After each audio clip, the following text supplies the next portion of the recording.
United States President Donald Trump has opened a new front in his trade rhetoric, this time targeting France for what he described as unfair taxation of American technology companies. The comments were made during an interview with Fox News Channel's The Ingram Angle, where the president was questioned about foreign competition, technology policy, and the role of overseas funding in American universities.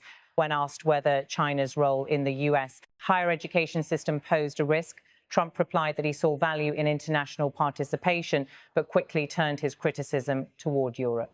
He said, "I want to be able to get along with the whole world," yet he questioned the reliability of certain U.S. allies, singling out France. As the discussion shifted to European relations, Trump remarked, "Do you think the French are any better?"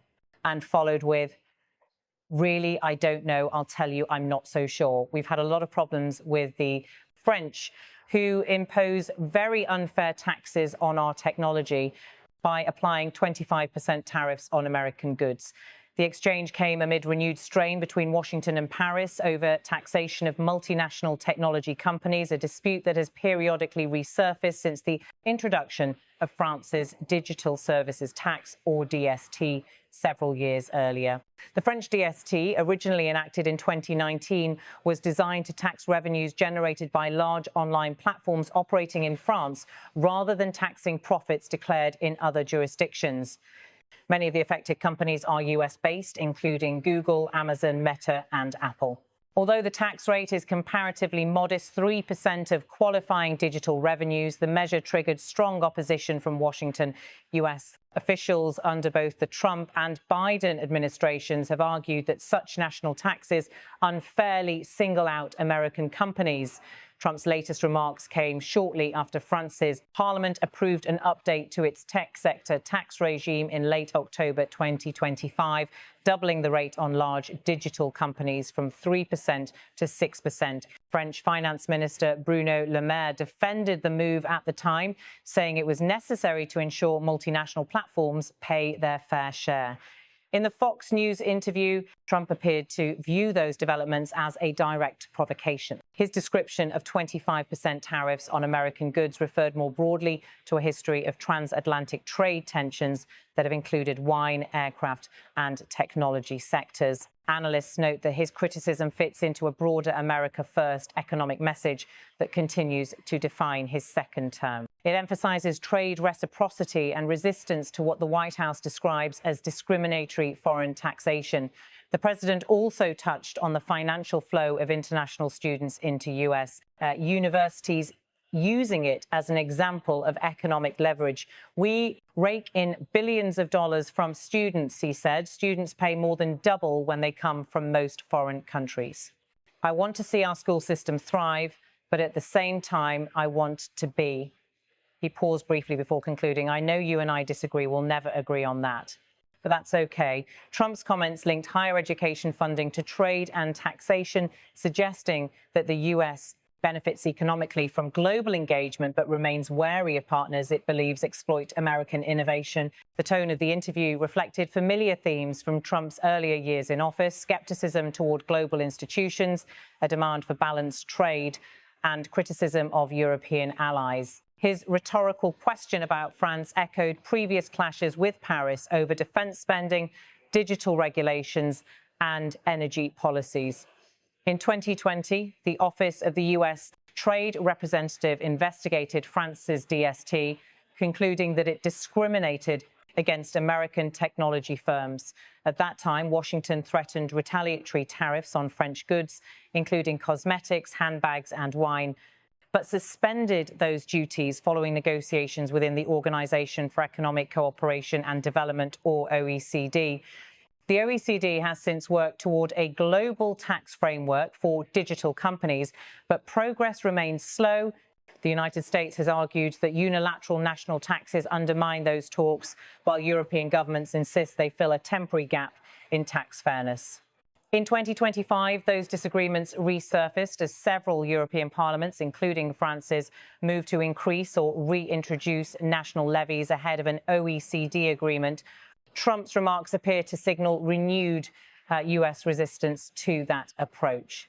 White House officials have not yet issued an official policy response following the president's comments, but senior administration aides told reporters earlier this year that Washington is closely monitoring the expansion of European digital taxes and considering appropriate measures to defend U.S. economic interests.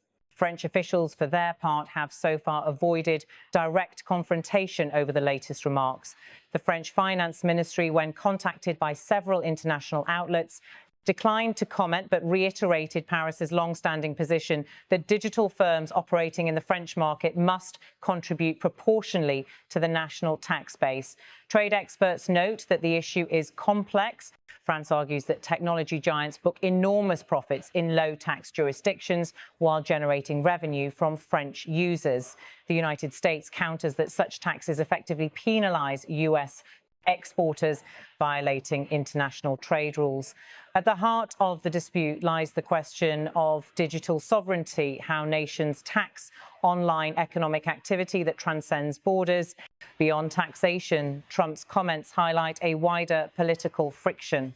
Relations between Washington and Paris have been uneasy on several fronts: defense coordination in the Middle East, differing stances on China, and tensions over the AUKUS security pact, which France had initially criticized for excluding it from a submarine contract. While the Biden administration had previously sought to smooth relations, Trump's return to the presidency has revived a more confrontational tone.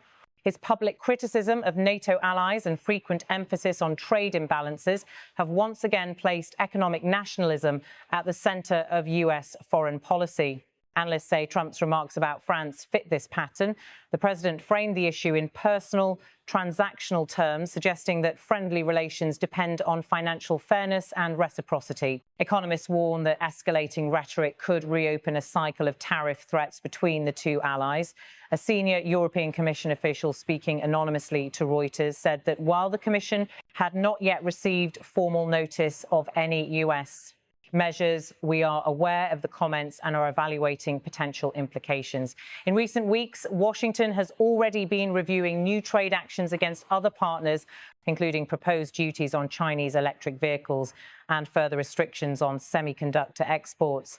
The French tax debate now adds another potential point of friction in the US-EU trade landscape. Trump's Fox News appearance also touched briefly on his broader approach to global relations. "I want to be able to get along with the world," he said. "Look, assuming everyone treats us badly, because that's how I am." The remark, though delivered in a conversational tone, reflected the president's long-standing belief that the United States is treated unfairly in international trade arrangements. In previous months, the Trump administration has linked its trade agenda with domestic economic policies, including incentives for U.S. manufacturing and new tariffs aimed at encouraging onshore production of electronics and vehicles. The confrontation with France adds to that domestic narrative, appealing to supporters who view foreign taxation as an external threat to American industry. At the same time, some analysts caution that retaliatory tariffs against allies could harm key sectors of the U.S. economy, particularly agriculture and consumer goods.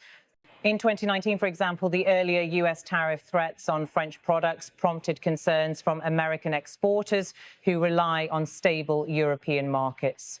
France remains one of the United States' largest trading partners within the European Union, with two-way goods and services trade exceeding $100 billion annually. Both governments have repeatedly stated their commitment to cooperation, but political messaging on either side often complicates that goal. In the domestic political context, Trump's remarks also serve to reinforce his administration's narrative that U.S. industries face unfair treatment abroad.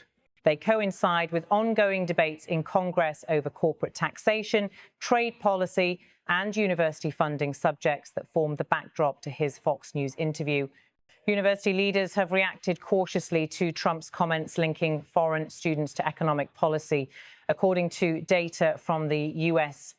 Department of Commerce, international students contributed nearly $40 billion to the U.S. economy in 2024 through tuition and living expenses.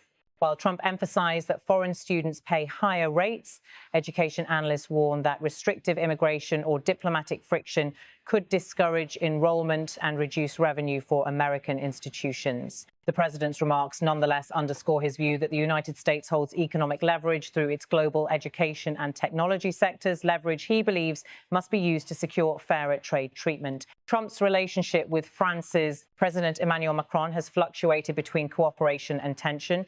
The two leaders previously clashed over NATO funding, climate policy and tariffs. Macron has often portrayed Europe as pursuing strategic autonomy from US influence, while Trump has criticized European partners for what he calls economic freeloading.